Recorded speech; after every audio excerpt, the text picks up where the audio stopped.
દરભાવતી ડભોઈના ઢોલાર ગામે પૌરાણિક શિકોતર ચહેર મિલડી માતાજીના મઢ ખાતે પાટોત્સવની ઉજવણી નિમિત્તે વિવિધ ધાર્મિક કાર્યક્રમો સાથે 108 કુંડી મહાલ ગુરુ રુદ્ર યજ્ઞ ત્રિદિવસીય યોજાશે। આ યજ્ઞનું આયોજન સમગ્ર વિશ્વના કલ્યાણ માટે તેમજ અખિલ બ્રહ્માંડ સમગ્ર જીવ પશુ પંખી અને સર્વેનું કલ્યાણ થાય તે માટે કરેલ છે। બીજા દિવસે મોડી સંધ્યાએ ધાર્મિક કાર્યક્રમો વચ્ચે ભવ્ય લોક ડાયરાનું આયોજન કરવામાં આવ્યું, જેમાં ગુજરાતના સુપ્રસિદ્ધ લોક સાહિત્યકાર એવા દેવાયત ખડવ, વિજય સુવાળા, સીતા રબારી સહિત નાક કલાકારોએ લોક ડાયરામાં રંગ જમાવ્યો હતો। ઢોલાર ગામના માતાજીના મઢના ભુવાજી રબારી શાંતિલાલ ભીખાભાઈ, ભુવાજી રબારી હરેશભાઈ શાંતિલાલ તેમજ ભરતભાઈ રબારી નોગહ પરિવાર દ્વારા સમગ્ર આયોજન કરવામાં આવ્યું છે। પૂજ્ય માનસરોવર દાસબાપુ ચનવાડા સહિત વિવિધ ધર્મક્ષેત્રમાંથી સાધુ સંતો મહંતો ગુરુઓ આ પ્રસંગે ઉપસ્થિત રહ્યા હતા। તો ડભોઈના ધારાસભ્ય શૈલેષભાઈ મહેતા, વકીલ અશ્વિનભાઈ પટેલ, નગરપાલિકા પ્રમુખ બિરેન શાહ,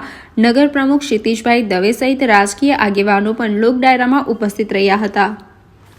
ડભોઈ તાલુકાના ઢોલાર ગામે શહેર માતાજીની પ્રાણ પ્રતિષ્ઠા 108 કુંડી યજ્ઞ અને એ નિમિત્તે આજે અહીંયા ડાયરાનો કાર્યક્રમ છે। દેવાયત ખાવડના ડાયરો સાથે ગીતાબેન રબારીની પણ હાજરી અને વિજય સુવાડાની પણ હાજરી, એટલે ત્રિવેણી સંગમનો ડાયરો આજે અહીંયા આગળ કરવામાં આવ્યો છે। મોટી સંખ્યામાં ડભોઈ તાલુકા અને વાઘોડિયા તાલુકાના લોકો પણ અહીંયા ઉપસ્થિત રહ્યા છે। હું તમામ ઉપર માં ચહેરની કૃપા વરસે એવી અપેક્ષા રાખું।